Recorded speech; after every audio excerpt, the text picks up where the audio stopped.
Selamat hari Sabat dan salam sejahtera kepada seluruh umat-umat Tuhan dimanapun saudara berada yang telah mengikuti ibadah Vesper pada malam Sabat ini.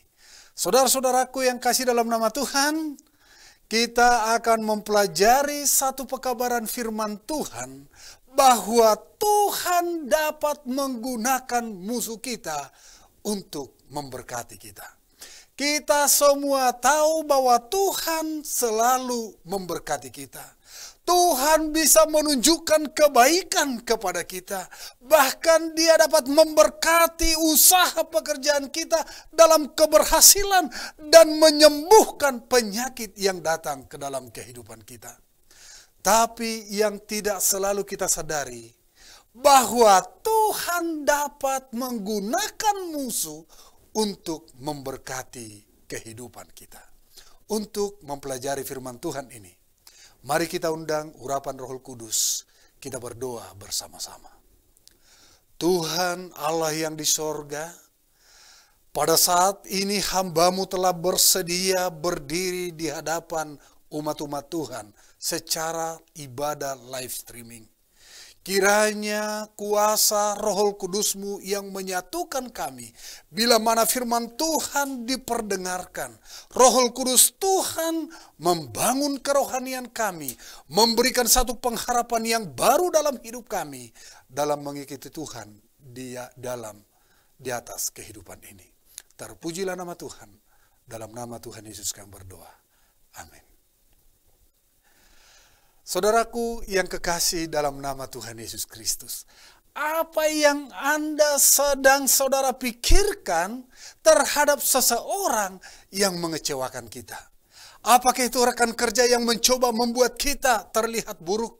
Seorang sahabat yang mengkhianati kita? Dalam suasana yang seperti ini, kita benar-benar tidak menyukainya, bukan? Saat situasi yang demikian, firman Tuhan memberikan pengharapan kepada kita bahwa kita dapat mencapai prestasi tanpa orang yang tidak mengasihi kita.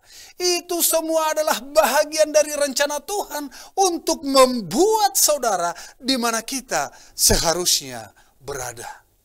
Kita lihat satu kisah di dalam Alkitab. Jika bukan karena Goliat, Daud hanya akan dikenal sebagai anak seorang gembala. Goliat ditempatkan secara strategis dalam kehidupan Daud, bukan untuk mengalahkan Daud, tetapi untuk mempromosikan dia untuk menduduki tahta kerajaan kelak di tengah-tengah kehidupan bangsa Israel. Tanpa Goliat, Daud tidak akan pernah naik tahta. Itulah sebabnya firman Tuhan menuntun kita, jangan mengeluh tentang musuh di sekitar kita. Apa yang mungkin terlihat seperti kemunduran, sebenarnya ini adalah persiapan yang harus dilakukan menuju kesuksesan. Tuhan bisa saja menggunakan Raja Saul yang memiliki otoritas untuk mempromosikan Daud kelak menggantikan dia di dalam tahtanya. Yang harus Tuhan lakukan hanyalah move on hati Saul. Katakan kepadanya, promosikan pemuda itu. Tapi Tuhan memilih untuk memberkati Daud melalui musuh-musuhnya. Dalam hal ini bukan melalui sahabat-sahabat yang ada di dalam kehidupan Raja Daud. Tuhan tidak selalu menggunakan teman atau rekan untuk mencapai keberhasilan. Tuhan bisa menggunakan musuh kita, orang yang selalu mengkritik kita. Tuhan bisa menggunakan orang-orang yang mencoba menjatuhkan kita. Tuhan akan menempatkan musuh kita dalam jalan kehidupan untuk mendorong kita bisa berhasil. Ingat saudara-saudaraku, setelah Daud mengalahkan Goliat, kita tidak pernah membaca tentang Goliat di pasal-pasal berikutnya. Apa artinya ini saudara-saudaraku? Goliat diciptakan untuk tujuan. Daud ke depan sebagai seorang raja. Untuk menetapkan siapa Daud yang sesungguhnya. Dengan cara yang sama, Tuhan telah menyusun hubungan ilahi. Orang-orang yang baik kepada kita. Mendorong kita untuk maju. Tetapi Tuhan juga berada di tahtanya saat beberapa orang yang mencoba menghentikan kita. Orang-orang yang mencoba membuat kita terlihat terpuruk dan membuat kita bahkan putus asa dalam menjalani kehidupan ini. Ingat, ada Goliat yang ditahbiskan untuk datang di jalan kehidupan kita. Jika kita tidak memahami prinsip ini, kita akan berkecil hati dan berpikir, Tuhan, mengapa ini terjadi kepada saya? Orang-orang yang ada di sekitar kita yang berusaha menghentikan kita. Tetapi mereka itu berada di sana untuk membangun kita, membuat pondasi kita lebih kuat bersama dengan Tuhan. Ketika kita mengatasi, kita tidak hanya akan melangkah ke tingkat yang lebih baik, tetapi semua orang di sekitar kita akan melihat bagaimana Tuhan menyertai kehidupan kita pada saat berjalan di dalam lembah kekelaman. Terkadang Tuhan menempatkan musuh dalam kehidupan kita untuk menjaga kita, untuk membuat kita senantiasa memiliki ketergantungan yang sepenuhnya kepada Tuhan. Dia mengizinkan kritik itu datang. Dia mengizinkan penentang datang dalam kehidupan kita. Pengecut dan bahkan beberapa orang pembenci. Terkadang kita memiliki senyum di wajah kita. Hanya agar orang itu yang menyakiti kita tidak melihat kita merasa putus asa. Ini bukan karena dendam atau kesombongan. Tetapi ini adalah salah satu tabiat yang lahir sebagaimana Yesus diperlakukan di atas dunia ini. Namun dia memiliki kemampuan untuk mengampuni orang-orang di sekitar dia. Ingat saudara-saudaraku, Tuhan dapat menggunakan musuh kita untuk memberkati kita di atas kehidupan ini. Tantangan yang mereka timbulkan mendorong kita untuk mencapai potensi yang maksimal yang dapat lahir dari dalam kehidupan kita. Ingat, banyak sekali musuh kita akan berbuat lebih banyak untuk melontarkan kita kepada kesuksesan daripada sahabat yang menyertai kehidupan kita. Daud berkata kepada Tuhan, Engkau siapkan meja di hadapanku, di hadirat musuh-musuhku. Ketika Tuhan membawa kita melewati lembah kegelapan, dia tidak melakukannya secara pribadi, tetapi dia akan melakukannya sedemikian rupa sehingga semua musuh dapat melihat Tuhan memberkati dalam kehidupan kita. Tuhan akan mempersiapkan meja untuk saudara. Sebagaimana Tuhan telah lakukan kepada Daud hambanya itu. Seperti yang dia lakukan untuk kita. Di mana bukan hanya semua teman kita dapat melihatnya. Tetapi bahkan musuh-musuh kita. Orang-orang yang ragu-ragu terhadap kita. Orang-orang yang mengkritik kita. Orang-orang yang mengatakan itu tidak akan berhasil. Akan menemui kita diberkati oleh Tuhan. Kita disembuhkan dari penyakit. Usaha kita dipulihkan. Dan kita dibenarkan oleh salah satu peristiwa dalam posisi terhormat. Dan berpengaruh oleh karena ketulusan kita yang berkarakter lahir dari Yesus Kristus. Di satu sisi, Tuhan menggunakan Judas lebih daripada murid-murid yang lain. Judas telah berada di komunitas Yesus untuk mengkhianati Yesus. Ini semuanya atas seizin daripada Tuhan. Tetapi seandainya dia tidak mengkhianati Yesus, tidak akan ada penyalipan. Dan ingat, tanpa penyalipan itu, tidak akan ada kebangkitan. Dan tanpa kebangkitan itu, tidak akan memiliki penebusan, keselamatan dalam kehidupan kita sebagai yang pernah jatuh ke dalam dosa. jika Tuhan mengizinkan hal itu terjadi dalam kehidupan kita. Dia tahu bagaimana menggunakan itu untuk menjadi kebaikan kita. Bagaimana jika Yesus marah dan berkata, "Tuhan, bukankah aku putramu? Bagaimana mungkin engkau membiarkan orang ini mengkhianati aku? Dia adalah salah satu dari murid utamaku." Yesus tahu Judas akan mengkhianati dia. Tetapi dia tidak mencoba untuk menghentikan Judas. Dia tidak mencoba untuk membujuk Judas dengan memaksa keluar dari situasi itu. Dia berkata pada perjamuan terakhir, saat bersama dengan murid-muridnya, "Orang yang kuberikan ini roti akan mengkhianati aku." Dia menyerahkannya kepada Judas dan berkata, "Pergilah, lakukanlah apa yang kamu lakukan dengan cepat." Yesus mengerti pengkhianatan adalah bahagian dari penyelamatan. Terlalu sering kita melawan apa yang tidak sesuai dengan keinginan kita. Kita merespon dengan marah dan menjadi salah satu kepahitan dalam kehidupan kita. Tetapi semakin lama kita menjalani kehidupan ini, semakin kita menyadari bahwa tidak ada yang terjadi dengan kegagalan dari rencana Tuhan dalam kehidupan kita. Jika kita sanggup menjaga sikap yang benar, Tuhan bahkan akan menggunakan musuh-musuh kita untuk memberkati kita di atas kehidupan kita. Seorang politikus Indonesia yang terkenal, hanya sedikit orang saja yang memberikan penghargaan dan menerimanya dengan baik. Mulai dari komunitas keluarganya, sampai dari kampung halamannya, bahkan para editor surat kabar lokal tidak pernah menyukai tindakan daripada seorang politikus ini.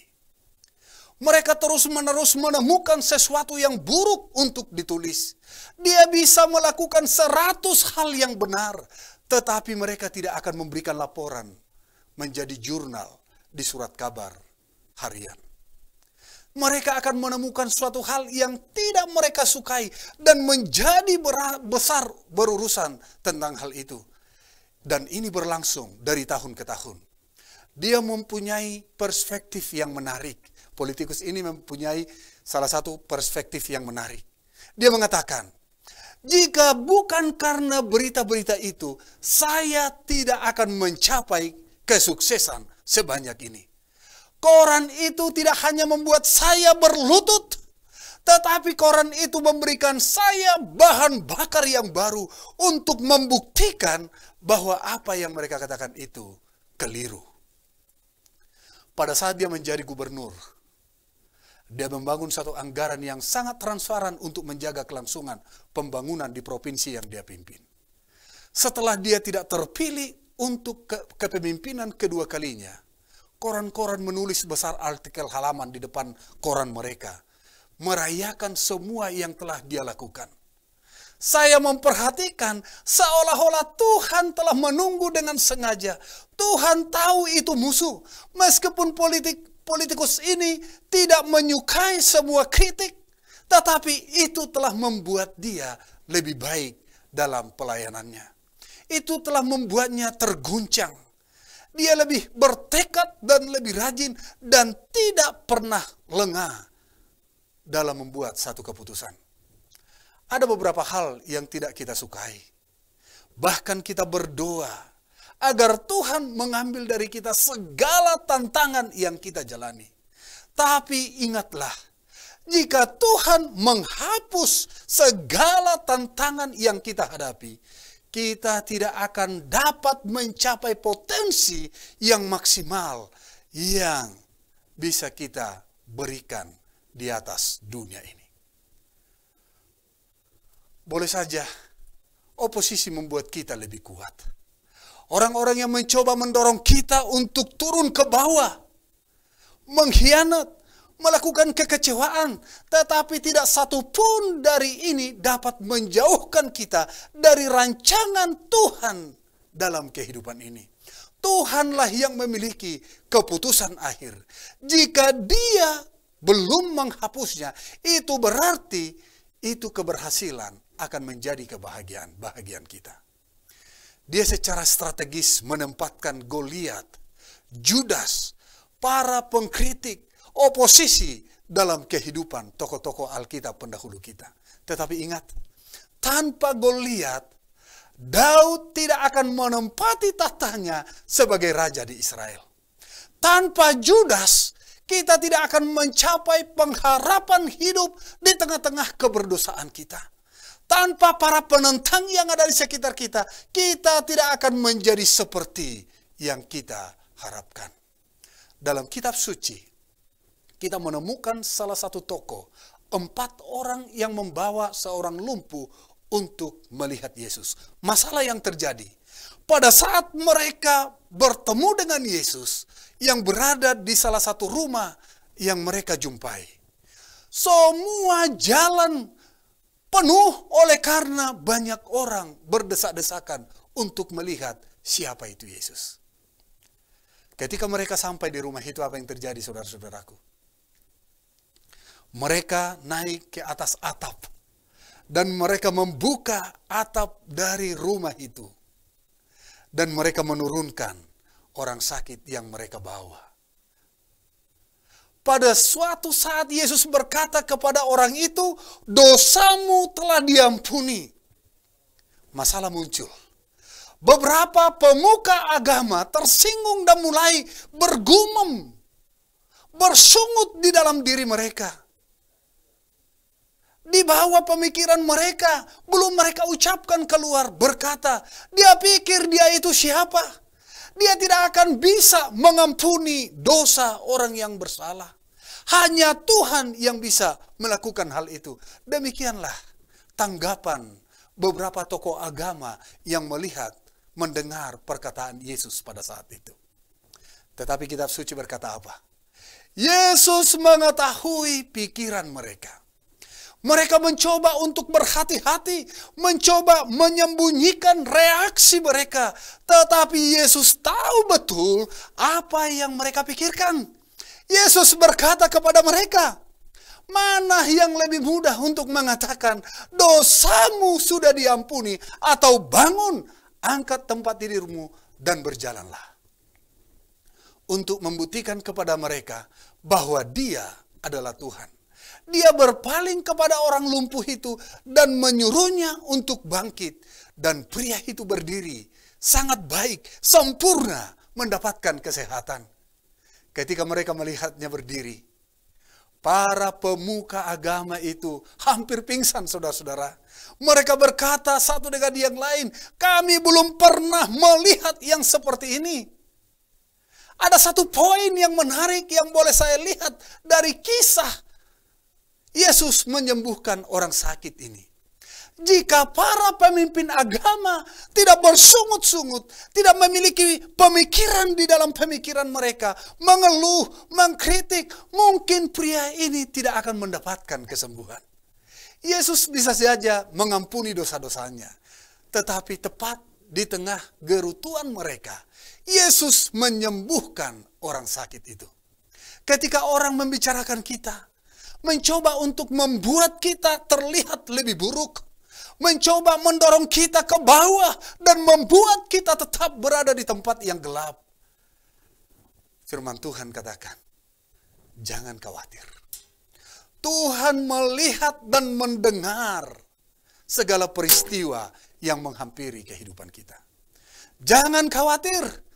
Mereka menempatkan kita dalam posisi untuk diberkati dengan cara yang lebih besar.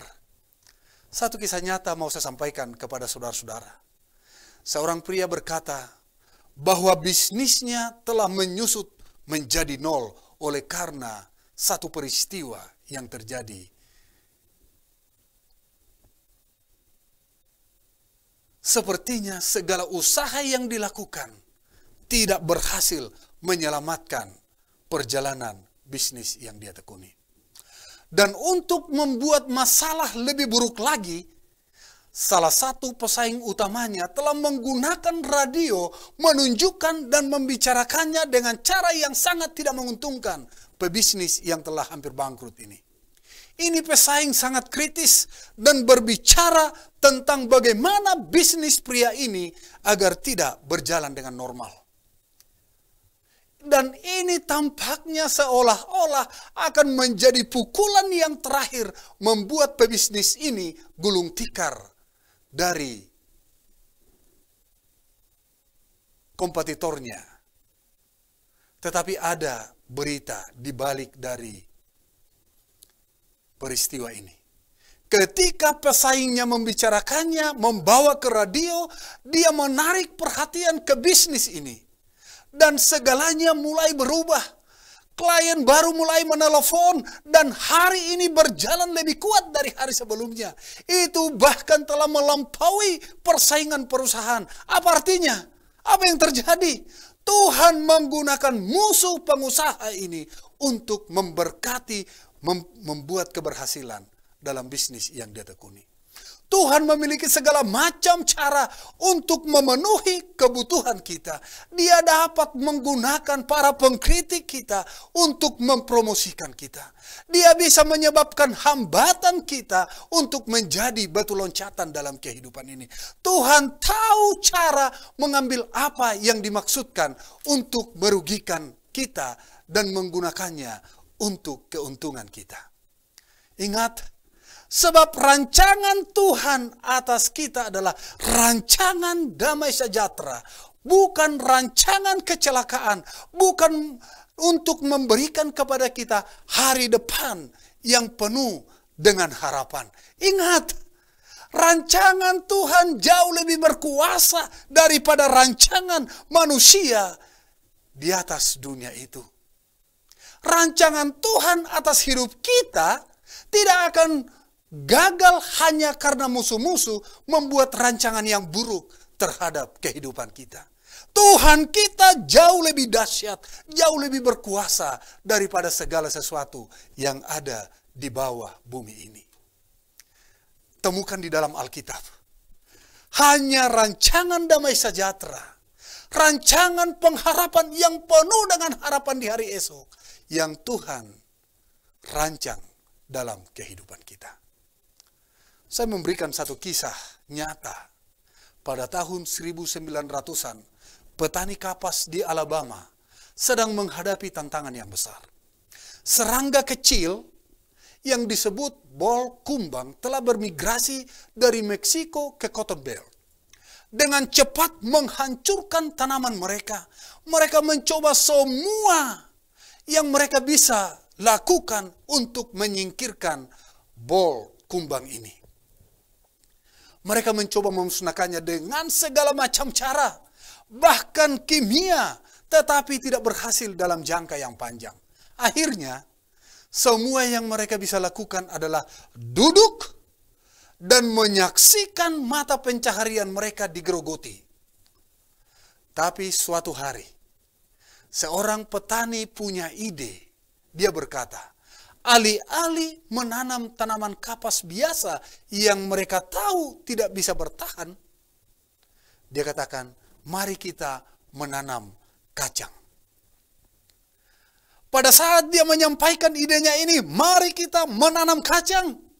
Para petani-petani yang ada tetangga-tetangganya mencibir dia. Yang lain memandangnya sebagai meskipun dia telah kehilangan akal sehatnya. Mereka berkata, kacang? Kami tidak bisa mencari nafkah dari kacang. Akhirnya dia meyakinkan mereka untuk mencoba. Dan mereka pergi ke ladang. Di tengah-tengah serangan kumbang bol pada saat itu. Mereka menemukan bahwa kumbang bol tidak suka rasa kacang. Tanaman mereka lepas landas dengan cara belum pernah mereka lihat. Mereka menghasilkan lebih banyak uang dari kacang di beberapa bulan daripada biasanya mereka menghasilkan sepanjang tahun dari pertanian kapas. Faktanya, ketika kumbang buah kapas berkurang, banyak dari petani tidak mau kembali menjadi petani kapas. Mereka terjebak dengan kacang. Tuhan menggunakan kumbang kapas untuk memberkati mereka, memberikan berkat kemakmuran. Tuhan bekerja dengan cara yang misterius. Saudara mungkin berurusan dengan beberapa kumbang bol dalam kehidupan ini. Terlebih di tengah-tengah pandemik COVID-19, turbulensi yang kedua mengagetkan perekonomian dalam waktu ke depan dan bahkan sudah terjadi pada saat ini. Namun dorongan dari firman Tuhan ini adalah agar kita tetap berada di dalam iman kita pada saat kita menghadapi goncangan dalam kehidupan ini. Apa yang kita pikirkan sebagai kemunduran, sebenarnya Tuhan yang mengatur kita untuk melakukan sesuatu hal yang baru dalam kehidupan kita. Jangan duduk-duduk mengeluh tentang apa yang tidak berhasil dan siapa yang salah. Ini hanya mencari omong kosong kumbang. Ini adalah sesuatu yang terlihat seperti menghancurkan saudara atau menyakiti hati kita. Tetapi sebenarnya Tuhan mengirimnya untuk meluncurkan kita ke tingkat yang lebih baru. Di lain waktu saudara melihat orang di kantor, boleh saja sedang membicarakan saudara, mencoba membuat kita terlihat lebih buruk. Pikirkan pengembangan hubunganmu dengan Tuhan. Mereka hanya kumbang bol dalam kehidupanmu. Mereka berpikir membawa kita akan turun lebih ke bawah dan ke dalam tempat yang gelap. Tapi saya tahu yang sebenarnya Tuhan menggunakan mereka untuk mendorong kita memaksimalkan potensi yang ada di dalam diri kita bila kita bersama dengan Tuhan. Tuhan berkata bahwa Dia akan menjadikan musuh kita menjadi tumpuan kaki kita. Ini berarti bahwa ketika sesuatu datang menghadang kita, penganiayaan, pengkhianatan, kekecewaan, bukannya membiarkan kita menjadi batu sandungan yang membuat kita bisa terjatuh. Bila kita tetap beriman kepada Tuhan, Tuhan akan mengubah batu sandungan itu menjadi batu loncatan yang menyebabkan kita lebih baik dari hari yang lalu. Kitab suci berkata, jangan terintimidasi oleh lawan musuhmu. Jangan terintimidasi oleh apa yang dikatakan seseorang. Jangan terintimidasi oleh karena penyakit yang datang dalam kehidupanmu. Atau jangan terintimidasi seberapa besar tantangan yang saudara sedang hadapi pada saat ini. Rancangan Tuhan jauh lebih berkuasa daripada rancangan yang diberikan dunia kepada saudara pada hari Sabat ini. Saudara tidak akan lemah. Kita tidak akan mengalami kekurangan. Kita penuh dengan kemampuan, kekuasaan yang berasal daripada Tuhan. Ingat saudara-saudaraku, Tuhan itu maha kuasa, sementara kita terbatas dalam kekuasaan. Dan kekuasaan yang ada pada Tuhan yang maha kuasa itu dapat mengalir dalam kehidupan kita bila mana kita telah merendahkan hati kita, give up kepada Tuhan, dan kita minta Tuhan yang memberikan solusi dari segala persoalan yang kita hadapi. Maka kuasa Tuhan itu akan mengalir dalam kehidupan kita, dan kita akan tetap memancarkan senyuman, memancarkan kebahagiaan di tengah-tengah kehimpitan yang datang menghampiri kehidupan kita. Dan inilah tandanya yang membuat kita punya pengharapan yang pasti bersama dengan Tuhan kita. Satu kisah lagi di dalam Alkitab. Setelah kematian Yusuf, orang Israel diberkati tinggal di Mesir. Dan jumlah mereka begitu pesat. Poin yang mau saya sampaikan dari kisah ini, bahwa bertahun-tahun kemudian Firaun takut kepada jumlah kuantitas orang Israel di Mesir dan menempatkan mereka di bawah tuan budak untuk menindas mereka dengan kerja paksa. Suatu yang menarik dari kisah bangsa Israel di Mesir ini adalah, kitab suci berkata, semakin banyak Firaun menimpa mereka, semakin banyak orang Israel berlipat kali ganda. Firaun mengira dia dapat menghentikan mereka, tetapi sebenarnya dia meningkatkan Israel di Mesir. Terkadang ketika Tuhan memberkati kita, Dia tidak melakukannya mengirim kita untuk beristirahat yang baik, tetapi Dia mengirimkan seorang musuh di dalam perjalanan kehidupan kita.